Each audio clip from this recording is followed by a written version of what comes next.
The opening of Cutter's Way captures the simple beauty of movement, a dancer in white suggesting a joyous moment of celebration.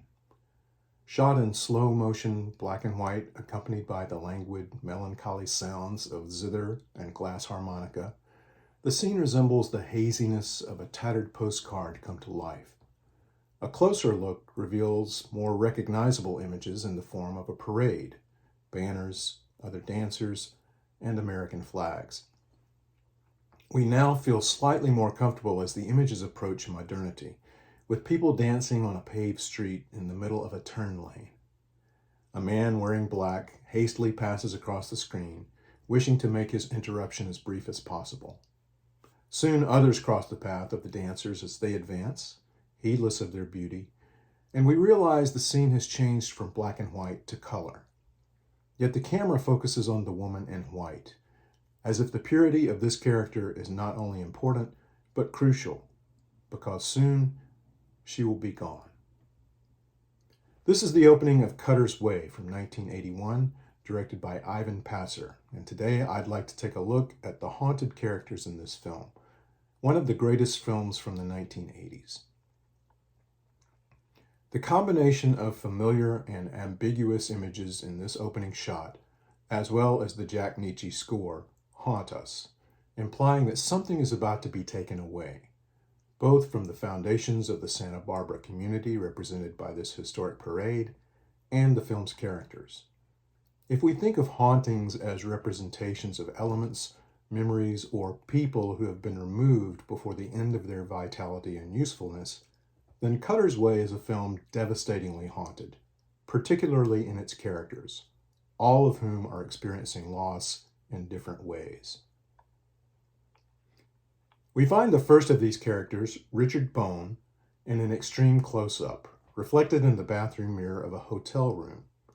Even from this introduction, we notice that Bone is focused entirely on himself and not the woman he just bedded in the next room. His stance and self-reflection convey his vanity, and his use of the woman's electric shaver tells the audience that he's willing to take from others without giving very much in return. Bone works as a yacht salesman for his friend George and as a gigolo, but his laid-back detachment from responsibility prevents him from being good at either endeavor. Bone obviously has the looks and charm to succeed in the showroom or the bedroom, but a handsome face and a superficial charisma can disguise discontent only for so long. Beneath that superficiality lies an ambivalence that prevents him from expressing any real emotion or commitment, a perfect combination for the lifestyle he's chosen. It's no surprise that Bone relies heavily on the help of others, and that help comes primarily from his friend Alex Cutter and Cutter's wife Mo, who graciously allow Bone to stay with them in their Santa Barbara home. Yet living there comes with a price. Cutter, the smartest, most articulate character in the film, is also the most broken. A Vietnam veteran who emerged from the war missing an arm, a leg, and an eye, Cutter is filled with anger and rage, not so much due to what he's lost physically, but from the betrayal and indifference he suffers from those who sent him to war, the same people who now wish he'd simply go away and leave them alone. Despite their differences, Cutter and Bone understand each other. We immediately think we know these characters because we've seen their stereotypes so often. The handsome yet shallow jock whose experiences of hurt come only from sexual rejection, which has probably been infrequent, and the raging, tortured veteran who faces nothing but rejection to the point of becoming invisible. For Cutter, who can no longer function in society, the only way to rise above invisibility is to make himself loud and offensive, neither of which pose a problem for him. In his very first scene, Cutter boldly insults a group of African American men in a bar without a shred of remorse or fear. Cutter's post-war world is filled with anger and biting sarcasm, combined with intelligence and a first-class wit. He can think circles around everyone he encounters, but he's also just as easily capable of alienating them. Yet Cutter also displays charm, albeit a different variety from that practiced by Bone. When he demolishes his neighbor's car in an attempt to access his own driveway, Cutter drunkenly laughs at his livid neighbor, claiming it was an honest mistake, and besides, it was in my driveway. He even insults the man's wife. Moments later, Cutter plays it meek and humble for the police, smoothing things over long enough for the officer to dismiss the neighbor's claims. As the police leave, the enraged neighbor is tempted to retaliate physically against Cutter, who raises his walking cane, warning him, I'm a cripple. Early in the movie, Bone's car breaks down on a lonely LA street after his nighttime assignation with the woman in the hotel. In a scene that brings to mind the haziness of the film's opening, Bone witnesses a man amongst the shadows dumping a large bundle into a garbage can. The man vanishes, and Bone tentatively approaches the trash can to discover the dead body of a woman. He shares this information with Cutter, who is somewhat intrigued, but that's about it. Later in the week, however, Cutter and Bone stand on a street corner watching the Old Spanish Days parade, referenced in the film's opening scene. As the parade passes by, Bone notices a man wearing mirrored sunglasses, riding atop a white stallion. Bone points to the man and proclaims, "That's him," referring to the person he believes dumped the woman's body, the rich and powerful oil magnate J.J. Cord.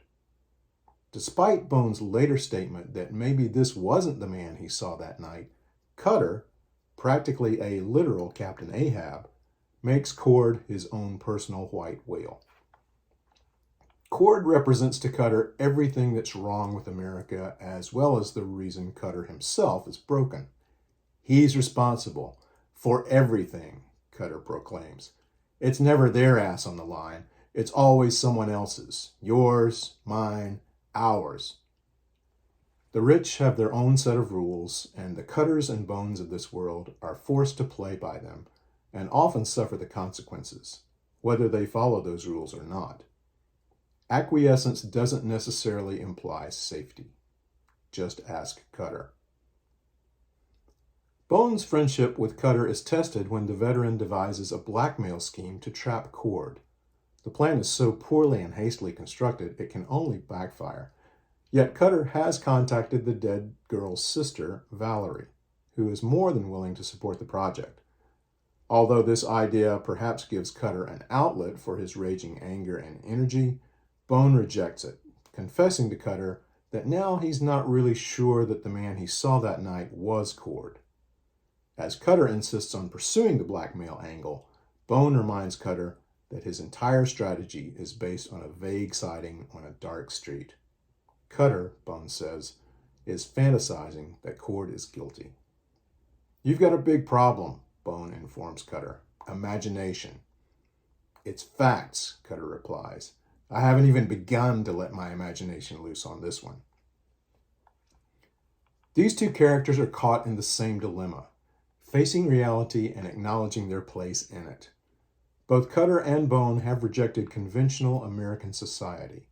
Cutter, in giving up on a country that doesn't know what to do with such broken people, and Bone, a drifter with no emotional attachment or accountability to anyone, including himself.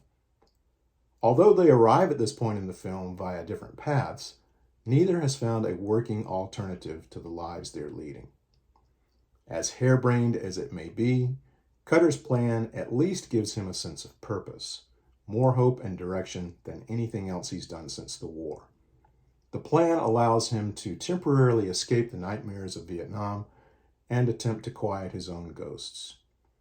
Valerie is too young, naive, and trusting to see the weaknesses in Cutter's proposal, so she sides with him, prepared to do anything that might bring justice to her sister. Her acceptance adds great support to Cutter, but carries little weight, at least with Bone, whose desires are more of the moment and less contemplative. In one of the film's running themes, Cutter often accuses Bone of walking away when any kind of commitment or accountability is involved. While Cutter has literally given of himself during the war, Bone is reluctant to do anything when confronted with resistance. Throughout his life, he's given nothing other than his libido, never fought for anything or made a sacrifice. Bone could identify the killer, but that would require, ironically, backbone and firm determination, qualities Cutter has in abundance. Perhaps Bone fears that any steps toward action might force him to lose some part of himself, as Cutter has, so he does nothing except walk away. After the failure of the blackmail scheme, Cutter is determined to get to court in a different, more confrontational manner. While watching their friend George play in a polo match, Cutter explodes during an argument with Bone, who wants nothing to do with Cutter's new plan. Cutter taunts him to walk, walk, walk, walk, but Bone refuses. Exasperated, Cutter decides to walk himself, an action he can barely accomplish, made even more dangerous as he hobbles unassisted across the polo field with the match in progress, proving that he is still willing to take chances, both dangerous and foolhardy. Earlier, while Cutter and Bone wage war against each other over the blackmail project, Mo stands in the middle, or more accurately on the sidelines. In these early scenes with Mo, we might be tempted to turn her into a symbol for all women attempting to deal with their returning veteran husbands and loved ones, but her character contains far more depth and shadings than those required of a stereotype. Her marriage to Cutter has drained her almost to the point of becoming numb, frequently self-medicating with a drink in hand, which is how we first meet her. Mo is haunted not only by her incomplete husband, but by a void. One possible cure for this void is living right under her roof. She knows Bone is attracted to her, and she to him, but they each play games to keep the other at bay. In their first scene together, Bone says to Mo, wearing pajamas and carrying a bottle, "You're beautiful." Mo nods to the bottle, dismissing his compliment, considering, she says. Bone jabs back, "I don't like you when you're stoned." Mo's ready response, "Hey, Rich, I don't like you when I'm straight." Bone silences her with, "How would you know?" Yet Mo's presence on the sidelines allows her to observe and understand both men in ways they cannot. If Cutter is haunted by the war and Bone by an inability to care about anything, Mo's ghosts come from a life that can't be fulfilled by either man. The implication, evidenced by the looks exchanged between them throughout the film, is that if Bone had stuck around and been more stable, she might have ended up with him instead of Cutter. When she can no longer stomach Cutter's ridiculous blackmail scheme, Mo tells Valerie that all three of them are dumb bastards planning a dumb crime.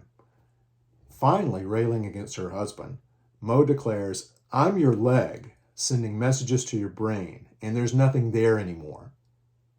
We don't know if Mo has always been this honest and angry with Cutter, or if this is the first time, but she's rewarded with a punch in the face.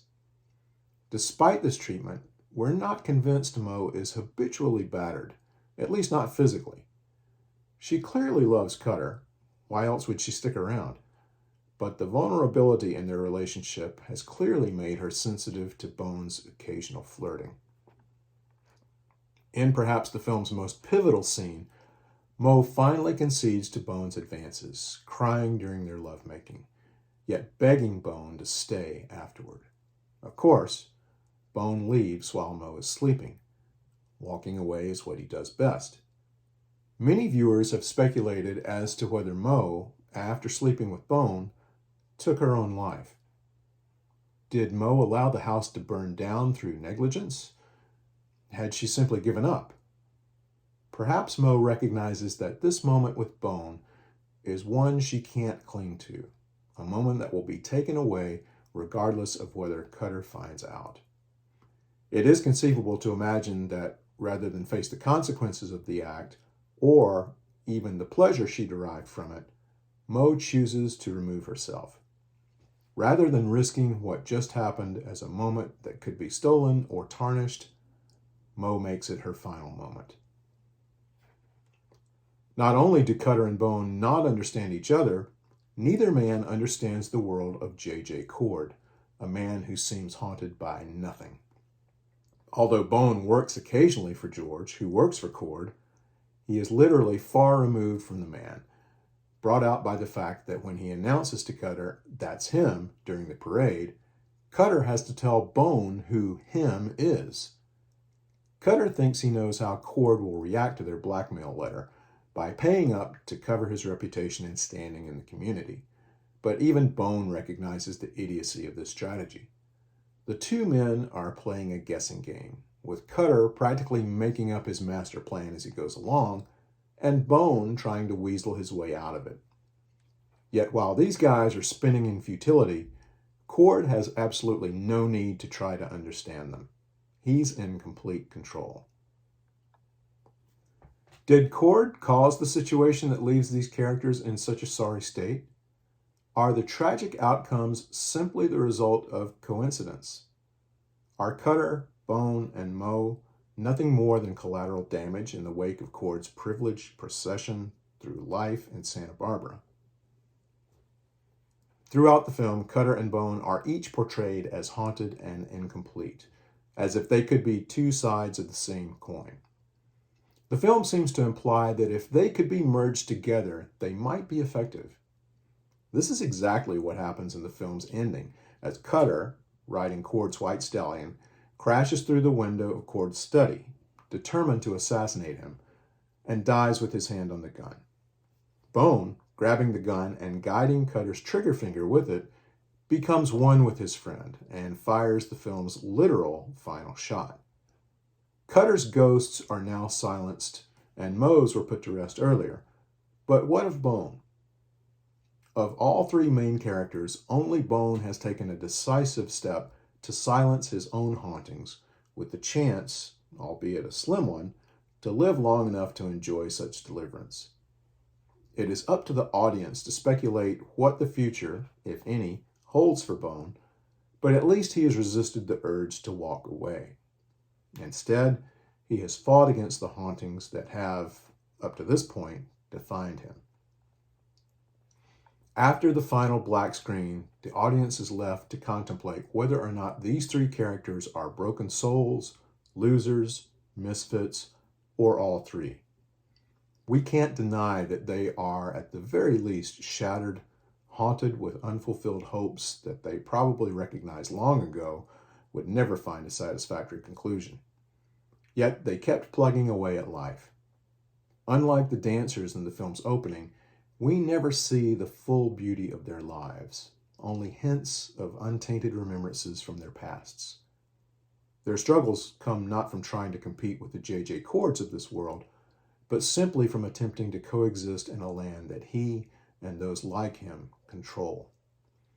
Cutter could make a case that Cord and his ilk are responsible for his physical loss and suffering, thus creating Cutter's ghosts.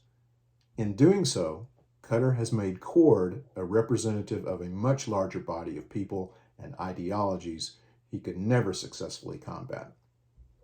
Although Bone and Mo have, in a sense, chosen their own private hells, those places of torment find their origin at least partially in the brokenness of Cutter. In trying to create a normal life with Cutter, Mo has given so much of herself for so long that nothing is left. Bone struggles to come to grips with the fact that even though Cutter came back from the war an incomplete person, at least he did something.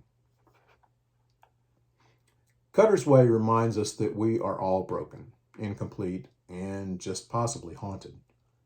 As the film's opening reminds us via the historical aspects of the parade, our pasts keep telling us that something good, precious, and undefiled has been taken away.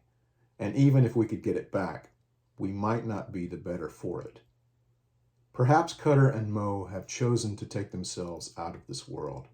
Cutter by taking his last shot at the symbol of the type of men who ruined his life, and Mo by deciding to enjoy a long overdue feeling that someone loves her, even superficially. Cutter and Mo have escaped the toxicity of their lives, finding release from their hauntings. Only at the very end does Bone make his decision to no longer walk away, but to actually commit to an action. The outcome is left for us to imagine as the screen turns black. Cutter's Way makes us ask ourselves what we would do to fix our own brokenness and silence our ghosts. But we also must ask, is the price worth it? Thank you for watching.